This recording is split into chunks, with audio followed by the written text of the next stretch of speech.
Hello again for another edition of Seawolf's Den's RPGaDay 2018, this being day 9. The prompt for today, or the question for the day, is how has a game surprised me?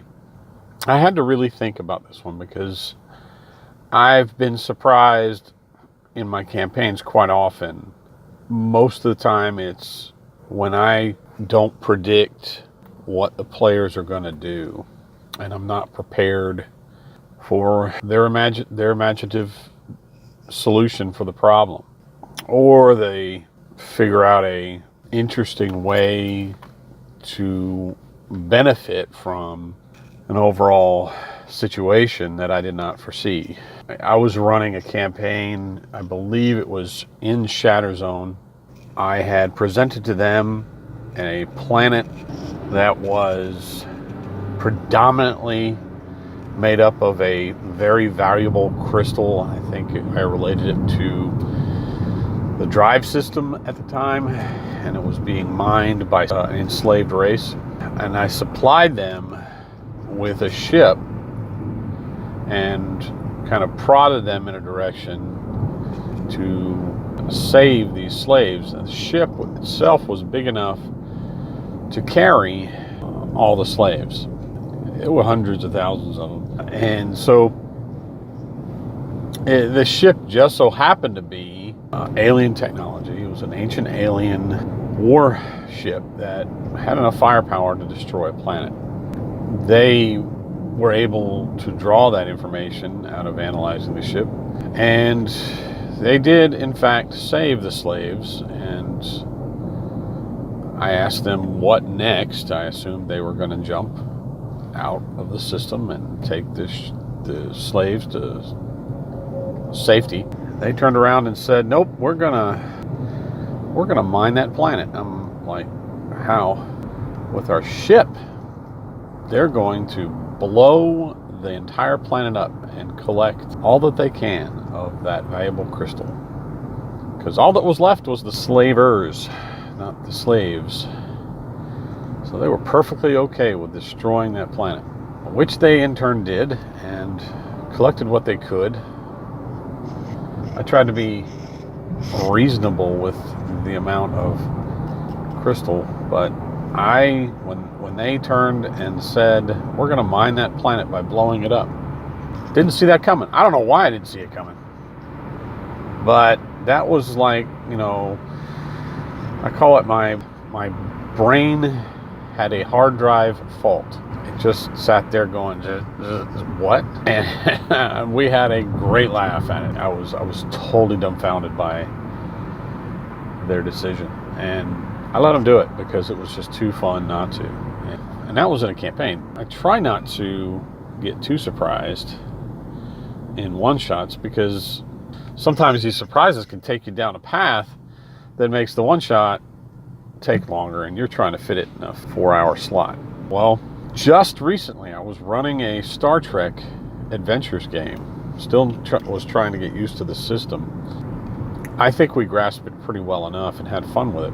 And running a simple one-shot published adventure, and as Star Trek tends to do, it ends up finding some kind of ancient alien technology.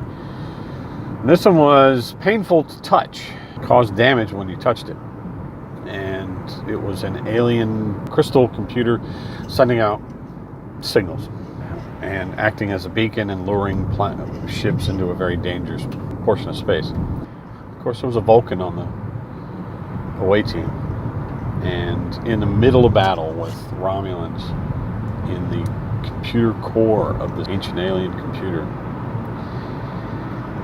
the Vulcan decides, "I'm going to mind meld with the ancient computer."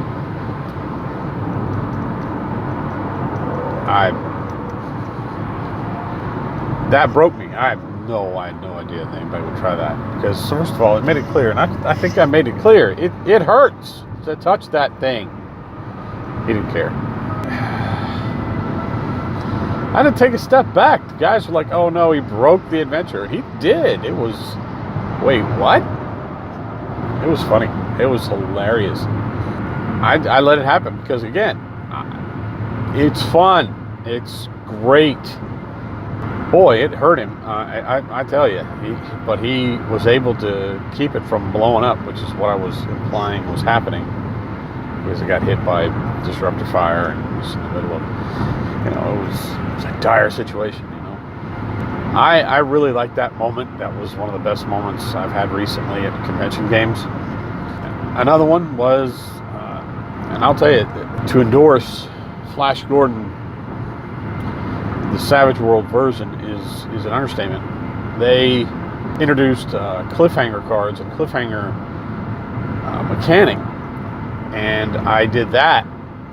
I encouraged in a one shot, and this is perfectly designed for one shots, because in the end, you're coming to the end of the adventure. Players are more than willing to fire off a cliffhanger, because it could be bad, but it could be good at the same time. The playtest I ran for this Flash Gordon adventure was very surprising and very epic, and it was done by a friend of mine that I've been gaming with for 20 some years, and it just felt like we were back in the old group again. Everybody was split up, fighting off conspiracy against the king, and the robot, which was played by my friend, was off tinkering with rockets in another storage room, lots of rocket fuel, and it was getting down to the bare wire. Players were kind of stuck fighting off a powerful force, and he decided to pull the cliffhanger, and it came up as disaster. So he sacrificed his character, launched the rocket, riding it as a guide, guided it to save the players in a big, massive explosion that destroyed the castle, destroyed what was left of everything else, and it was hilarious. But everybody else escaped. I gave everybody a dramatic task to get out, and it was tight. I love those moments where the player will surprise you, that you do not know. I mean, I try, every GM tries to at least see every possible route. And this is where a GM is challenged, is when you're surprised by the players with something you didn't see. And those are always fun. Make it fun. Don't make it something that slows the game down, or something that just, never say no in these situations. If it's fun, do it. Other than that, how a game has surprised me, there have been lots of, that's why we play these games, is to have fun, to have those moments where we're laughing, and but there are also other emotional times, and there have been surprising moments where it got to a character in a way that piqued his passion, and a player is just suddenly so into the role that you can't really tell the difference between the player and the character. And I've had those, rarely, but I've had those, also, there are moments where, I'm running a one-shot, and the players turn to me and say, okay, at the end, this could be a campaign. You should have done this, and this, and I'm surprised I didn't see it. I didn't see the campaign potential, or really wasn't thinking the campaign potential. There have been times where the game has surprised me in a way that wasn't necessarily an action by the players. Those moments, especially in campaigns where the players have gone off the rails, and you're not sure how you're going to get it back. And all of a sudden, out of nowhere, things line up, and you can bring it right back to where you wanted it to be. And I've had those happen where, nope, it didn't end exactly the way I wanted it to, but I was able to get the key moments and the key story in sort of differently in the end.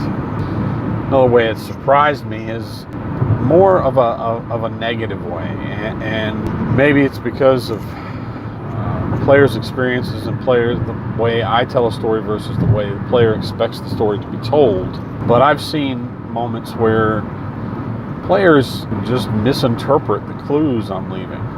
And I might be trying to be too vague or too obscure or abstract, but they go down a different path. And then it goes back to the one I just mentioned before. It can go down a path and you let it go and it goes way off the rails, but then you find a way to bring it back. Those are always a really fun moment, is when you've told a story that was never intended in the source material or what you wrote. Surprising story. That, the story within the story. The story you never knew or never expected to happen. I've had those where you've just told a story and there's so much more that could come out of it. And God, I love those. And this gets back to the first question, why I love RPGs. It's the stories you tell. So good. Well, I hope this was at least insightful, perhaps somewhat entertaining. I realize I'm kind of monotone in the way I present myself, but this is me, and this is me driving to work. I can't be too animated because I'm driving. I already look kind of silly to people driving by me, but some things I'm more passionate about than others. Some things I've struggled to answer. The first couple of questions I have to apologize for because I just hadn't gotten motivated. And I'm slowly getting there, and I think you'll see the results later in the month as I answer more and more. But I appreciate you listening if you do, and until next time, seek the wolf in thyself.